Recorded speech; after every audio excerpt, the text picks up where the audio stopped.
Hello, I'm Tommy Moore from the Bartitsu Lab, and in this particular video we're going to be talking about something I call the Slamwich. Now, when we talk about sporting boxing, whether it's gloved or ungloved, we've got rounds to play with, we've got time to play with, we can pick people apart scientifically. Obviously, if we're looking at boxing for self-defense or using punching for self-defense, that then becomes something we need to ramp up the speed. We don't have 3 rounds to feel it out, we've got 5 seconds to finish it. So one of the techniques which I work on all the time is something called the Slamwich. And the Slamwich is essentially a way of attaining some degree of control as we hit in a ballistic way. So often I will combine a empty-handed strike, an open-handed strike, with a closed fist strike. And I'll do those simultaneously. So for example, I've got a left slap and a right hook. I want to get both on at the same time. And there's a number of reasons why I want to get both on at the same time.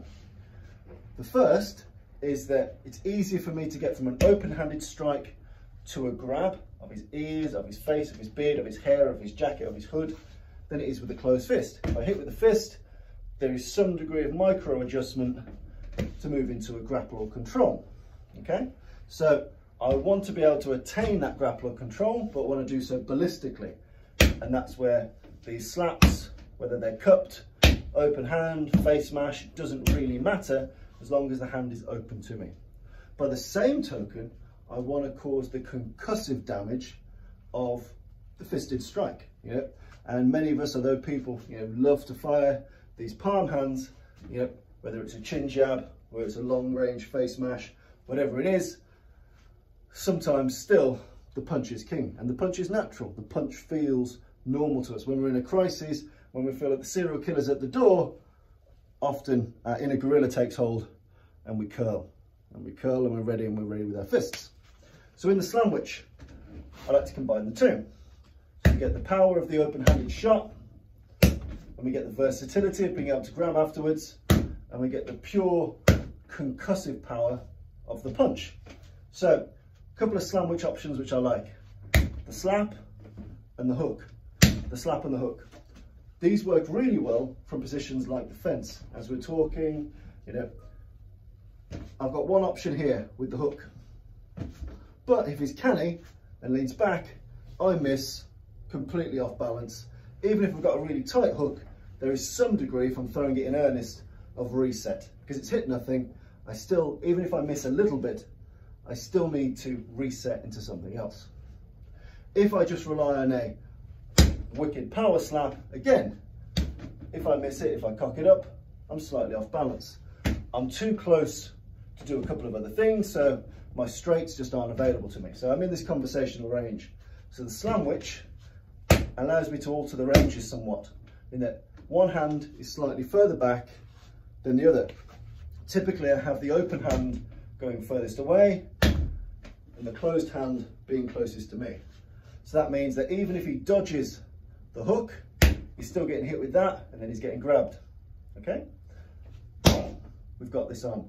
And then instantly in a decent clinch position, and from here I can get nasty, I can bite, I can headbutt, I can elbow, I can forearm, I can gouge, I can do all sorts of things because I've got that clinch. Or if it matches my forte or the environment, I've now got this clinch to post up and then fire a really solid straight to the face. All from that Slamwich. So the Slamwich comes in, I can either draw him in for nasty wet work, or I can drive him off, still keeping some degree of control. Let's imagine I've grabbed his hoodie, and I can drive in the main artillery, whether that's an elbow, hammer fist, straight, another hook, whatever you fancy. But the Slamwich allows me to do that, and it allows me to land an initial preemptive strike, which often is much harder for an opponent to dodge, because he's essentially facing a pincer movement. He's facing a pincer movement from both sides. There's not much he can do. He can dodge one or the other. His ability to dodge both is very hard. I've delivered the shake on his brain from that shot, and I've also delivered some command and control of that opponent's balance, centre of gravity. I can move him around, rag him around, do nasty things to him, put him in positions he doesn't want to be in. So the first Slamwich I teach is from here. We're in a talking hands range. My hands are in the box, and by in the box I mean within his shoulders, then suddenly, and again, as I mentioned, fist comes incrementally before this. If you land it well, you'll also get a really good turn of the head. His head will twist. As soon as his head's twisted, obviously you've got all manner of options for takedowns and controls because suddenly his balance is all over the place. So your hands are in the box, you land the first Slamwich. Here, again, I drop my nut at the same time very often, like so. Do you see? So I've driven my head down. I'm not necessarily thinking headbutt. If the headbutt lands, that's very nice, but I'm also thinking surety against his headbutt or any other strike he might throw, because if my hands are inside the box, his hands are likely to be outside the box. So I've got to be cautious against anything winging their way around from the outside. So here, I break that down.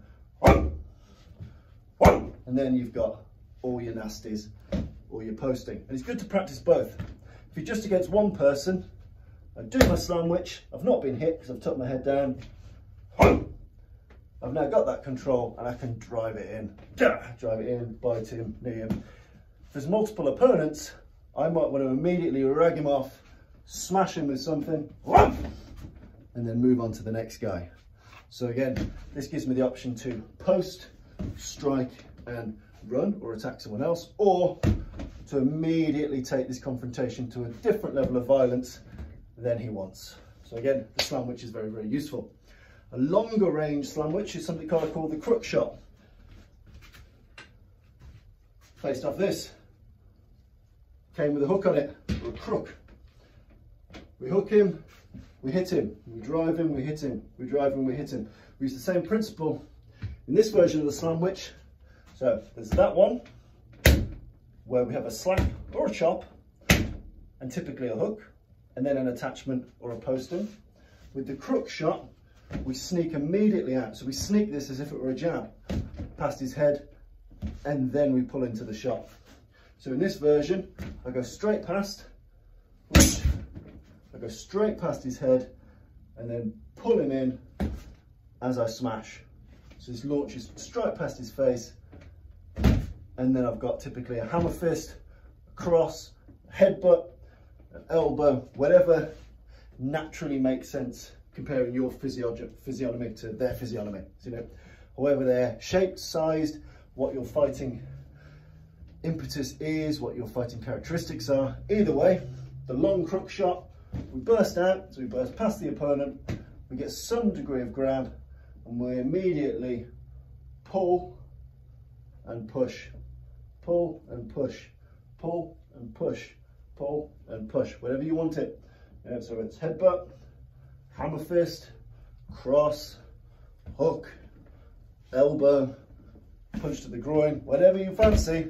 It's that straight past, pull in sharply and strike with something nasty. So those are the two favourite versions of the Slamwich which I like.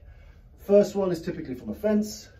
You hit and you punch, like so, get the benefit of the punch, benefit of the slap. It's very hard for him to dodge, and I've got decent control thereafter. Or at longer range, I launch him with the Slamwich, with the crook shot. So I launch past him, I jerk him off balance and smash him with something else.